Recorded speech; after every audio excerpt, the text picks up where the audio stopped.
Assalamualaikum warahmatullahi wabarakatuh. Kembali lagi dengan saya Putri Wulandari dengan NIM 12620420222.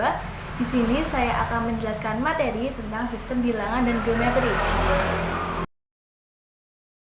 Pembahasan yang kita bahas diantaranya adalah konsep dan sistem bilangan, konsep aljabar, dan konsep geometri. Yang pertama adalah konsep dan sistem bilangan. Yang pertama kita bahas pada konsep dan sistem bilangan ini adalah angka Hindu-Arab. Angka yang kita gunakan sekarang ini adalah angka Arab atau angka Hindu-Arab dan berasal dari India lalu berkembang di Arab. Catatan Arab yang pertama menjelaskan angka Hindu tersebut adalah algoritmi Denomuro-Endurum. Angka Hindu-Arab diajarkan pada 10 simbol berbeda. Lalu yang kedua adalah bilangan pecahan dan desimal. Perkembangan bilangan pecahan tertua dimulai dari Mesir kuno. Ditandai pada buku Brahma Putasiddhanta menjelaskan tentang penulisan dan perhitungan bilangan pecahan. Lalu Al-Khalasadi pada tahun 1412 sampai 1486 menulis tanda garis horizontal di antara pembilang dan penyebut. Cara perhitungan pecahan yang signifikan terdapat pada karya Al-Qasi pada tahun 1380 sampai 1429. Yang ketiga adalah bilangan negatif. Bilangan negatif pertama digunakan pada masa dinasti Han yang ditulis pada buku The Nine Chapters on the Mathematics.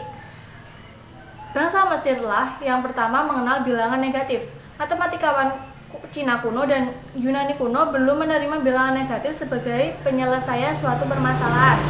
Lalu Brahmagupta telah mempergunakan bilangan negatif hampir serupa dengan konsep modern. Lalu pada abad ke-10, Abdul Wahab menggunakan bilangan negatif untuk mewakili utang. Yang keempat adalah bilangan irasional. Perguruan Pythagoras telah menemukan bahwa akar 2 adalah incommensurable atau irasional, tetapi mereka merahasiakannya. Penanganan bilangan irasional secara tepat baru dimulai pada abad ke-19 oleh Dedekind pada tahun 1831 sampai 1916 dalam bukunya yaitu Statistik on the Irrational Zahlen atau Continuity dan Irrational Number pada tahun 1872 yang membuat definisi bilangan irasional secara tepat dan jelas. Yang kelima adalah logaritma. Gagasan yang mendasari penelitian logaritma adalah Protapiris. Dan lalu orang yang pertama yang memulai gagasan ini adalah Ibnu Yunus al-Sadafi al-Misri dengan menggunakan trigonometri. Logaritma ditemukan di awal tahun 1600 oleh John Napier pada tahun 1550 sampai 1617 dan Jos Gurgi pada tahun 1552 sampai 1632. Lalu yang keenam adalah segitiga Pascal. Segitiga Pascal telah lama dikenal ratusan tahun sebelum Blaise Pascal. Matematikawan Cina dan Muslim Persia masing-masing menemukan segitiga tersebut yaitu Chiazin atau Jiazid pada tahun sekitar 1050. Deskripsi tentang segitiga Pascal yang paling tua berasal dari India dengan apa yang disebut Meru Prastara. Segitiga binomial tersebut menjadi terkenal atau dinamai dengan segitiga Pascal lewat karya Blaise Pascal yaitu Traité du Triangle Arithmetic pada tahun 1654. Lalu sebab yang kedua adalah konsep aljabar. Yang pertama kita bahas pada konsep aljabar ini adalah teorema Pythagoras. Teorema ini diberi nama Pythagoras karena Pythagoraslah orang yang pertama memberi sebuah bukti secara geometris. Lalu di Universitas Columbia terdapat naskah prasasti bernama Plimpton 322 yang yaitu pada tahun 1900 sampai sebelum Masehi sampai 1600 sebelum Masehi yang terdiri dari 3 kolom bilangan yang ternyata bersesuaian dengan teorema Pythagoras. Catatan kuno Chow Pie Xuan Ching pada tahun 500 hingga 200 sebelum Masehi menyajikan pembahasan dan bukti secara geometris tentang teorema Pythagoras. Lalu naskah kuno Bauddhaya Sulba Sutras pada tahun 800 sampai 600 sebelum Masehi terdapat bahasan teorema Pythagoras yang disebut juga triple Pythagoras. Yang kita bahas adalah persamaan kuadrat. Bangsa Babilonia menggunakan algoritma melengkapkan kuadrat untuk menentukan penyelesaian suatu persamaan kuadrat. Pada tahun sekitar 300 sebelum Masehi, Euclid dalam buku Data membahas 3 soal mengenai persamaan kuadrat, namun menggunakan kuantitas geometri. Lalu pada buku aritmatika oleh Diopantus antara 210 sampai 290 juga menyelesaikan persamaan kuadrat. Lalu Al-Khwarizmi yang menulis tipe-tipe persamaan kuadrat dengan mengabaikan angka 0 maupun negatif. Lalu pada buku Liber Embadorum yang merupakan buku yang memberikan penyelesaian lengkap persamaan kuadrat yang ditulis oleh Abraham Gardian Hanasi. Lalu yang ketiga kita bahas adalah sistem persamaan linier. Masa Babilonia diketahui yang pertama mengenal dan menulis tentang sistem persamaan linier.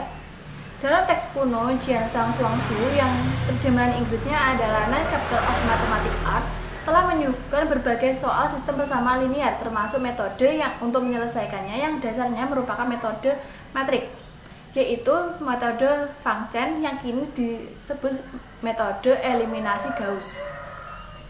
Lalu konsep yang keempat yang kita bahas adalah matriks dan determinan. Konsep determinan muncul lebih dulu dari konsep metrik. Sekikowa pada tahun 1642 sampai 1708 mempublikasi lewat buku yaitu Method of Solving the Dissimulated Problem yang memuat metode metrik. Lalu Leibniz dalam suratnya ke I. Hospital pada tahun 1683 menjelaskan penyelesaian sebuah sistem persamaan dengan menggunakan istilah resultan untuk kombinasi hasil kali koefisien dari determinan. Lalu Cramer pada tahun 1704 sampai 1752 lewat bukunya yaitu Introduction to Analysis of Algebraic Curve memberikan aturan umum untuk aturan Cramer untuk pada matrik N. Istilah determinan pertama digunakan oleh Carl V. Gauss pada tahun 1777 sampai 1853 dalam Disquisitionner aritmatik pada tahun 1801. Lalu pada tahun 1841, Cauchy menggunakan tanda 2 garis vertikal untuk menunjukkan determinan. Pada tahun 1850, istilah matrik muncul dalam tulisan Sylvester pada tahun 1814 sampai 1897. Lalu pada tahun 1853, Cayley yang dikenal lewat tabel Cayley menulis tentang inverse matrix. Lalu sebab terakhir yang kita bahas adalah konsep geometri. Pengetahuan Babilonia mengenai geometri khususnya keliling, luas, dan volume cukup teliti terdapat pada buku Susa yang ditemukan pada tahun 1936. Pada peradaban Mesir kuno terdapat papirus Rin berisi masalah matematika dan pemecahannya terkait dengan aritmatika dan geometri. Lalu 7 dari 25 soal papirus Musko merupakan soal geometri yang membahas perhitungan luas segitiga hingga menemukan luas permukaan setengah bulat dan volume terus turun. Pada abad India kuno, pada peradaban India kuno, pengetahuan geometri pada Sulbasutra adalah mengenai transformasi bentuk bangun datar ke bentuk bangun datar yang lain dengan luas yang sama. Pada peradaban Cina kuno dikenal naskah kuno Jiansang Suangsu dan berisi persoalan aritmatika hingga geometri.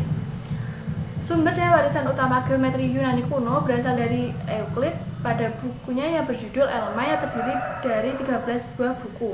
Lalu pada buku On the Sphere and Cylinder misal membahas volume berbagai bangun ruang, salah satunya penurunan rumus volume bola dengan cara membandingkannya dengan volume kerucut dan tabung. Lalu pada buku Measure of the Circle dibahas penurunan luas lingkaran dan yang terpenting penemuan nilai pi dengan menggunakan metode pendekatan hingga segi 96 beraturan. Pada buku The Quadrant of the Parabola Archimedes menggunakan metode yang menjadi cikal bakal kalkulus integral yaitu method of excursion.